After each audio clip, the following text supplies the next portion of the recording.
So you're looking to buy an inexpensive general purpose lens for your Nikon DSLR? Should you consider the 18-105 kit lens? Let's find out.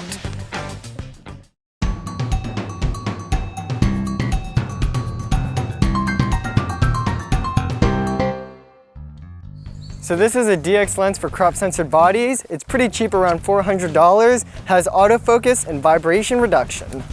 However, I must say, the autofocus, while accurate, isn't that fast, and VR only really gives you 1 to 2 stops of improvement, so not very helpful at all.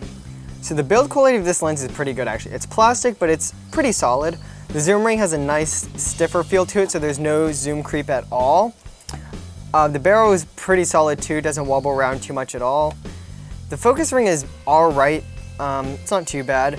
Now there is full-time manual control, even though it doesn't say M/A, so even though it's an auto, you don't have to worry about breaking it. However, this lens does not have a metal mount, it's plastic. There's also no rain seal either.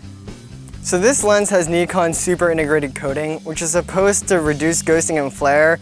It really doesn't work that well though, so obviously if you point it right into the sun, you're gonna get a lot of flare, but even if you're just like pointing it kind of towards the sky, you'll be able to see a tiny bit of flaring, so you'll probably want to use the included hood. Vignetting is noticeable throughout the entire focal range, but it's not too bad.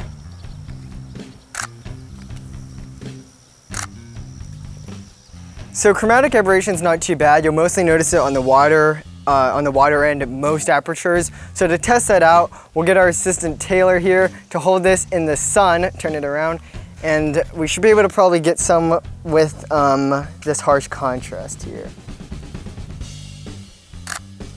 Another problem is the minimum focusing distance. I don't know what it is exactly, but is not very close, and if I went any closer than where I just was, it wouldn't focus.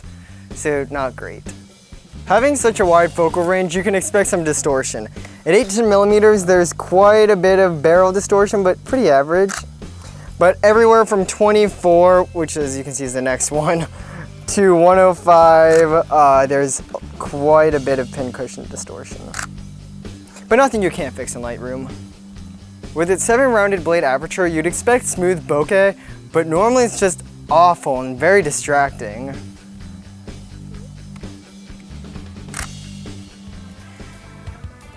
Now, you know I've been missing something. What about the sharpness? Well, it's not good. This is probably one of Nikon's least sharp lenses they make. It's not nearly as sharp as the 18-55 kit lens. It's pretty good from 50 on, but at the wider focal lengths, the corners are really bad. So this, along with the bad VR, is the main reason I would not recommend this lens. If you're just looking for a long focal range, look at the 18-200. It's a bit more, but it's worth it. So I hope this video was useful. Please check out our other videos and subscribe. Thanks for watching. I'll see you next time.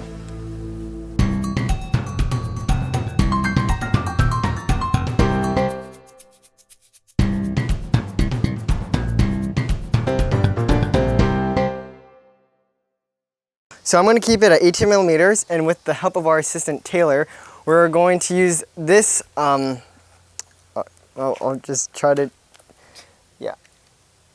focus.